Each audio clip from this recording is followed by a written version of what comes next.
আজ বিশ্ব নারী দিবস। শনিবার বিশ্বব্যাপী পালিত নারী দিবসের এবারের প্রতিপাদ্য অধিকার, সমতা, ক্ষমতায়ন, নারী ও কল্যাণ উন্নয়ন। বিশেষ এই দিনে নিজের জীবনের গুরুত্বপূর্ণ ৩ নারীর কথা জানালেন বিএনপির ভারপ্রাপ্ত চেয়ারম্যান তারেক রহমান।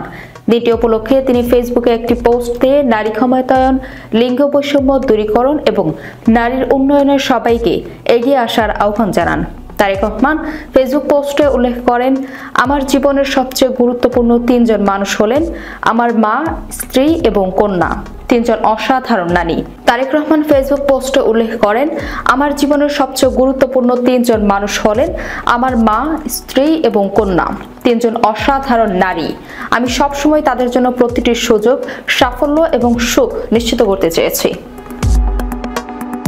আমি নিশ্চিত যারা এটি পড়ছেন তাদের অনেকেই একই অনুভূতি লালন করেন। তিনি আরো বলেন, বাংলাদেশের তরুণী এবং নারীরা চারপাশের মানুষের মাধ্যমে ক্ষমতায়িত এবং সমর্থন পাওয়ার অধিকার রাখে। প্রতিটি নারীরই যে কোনো পুরুষের মতো একই মর্যাদা, সুরক্ষা এবং সুযোগ উপভোগ করা উচিত। বিএনপি নারীবান্ধব সমাজ গড়ার প্রত্যয় পুনর্ব্যক্ত করে তিনি জানান, আন্তর্জাতিক নারী দিবসে আমি আবারও নিশ্চিত করেছি যে শহীদ রাষ্ট্রপতি জিয়াউর রহমান এবং বেগম খালেদা জিয়ার নেতৃত্বে পরিচালিত পূর্ববর্তী বিএনপি সরকারের মতো আমরা একটি ন্যায়সঙ্গত, সহনশীল এবং সম্মানজনক সমাজ তৈরির জন্য অক্লান্ত পরিশ্রম করব, যেখানে লিঙ্গ, বর্ণ বা ধর্মের ভিত্তিতে বৈষম্য থাকবে না। তারেক রহমান পরিবারের ছেলে ও মেয়ে সকলকেই সমান মর্যাদার অধিকারী বলে উল্লেখ করে আরো বলেন, আমাদের মেয়েদেরও আমাদের ছেলেদের মতো সমান সুযোগ থাকা উচিত।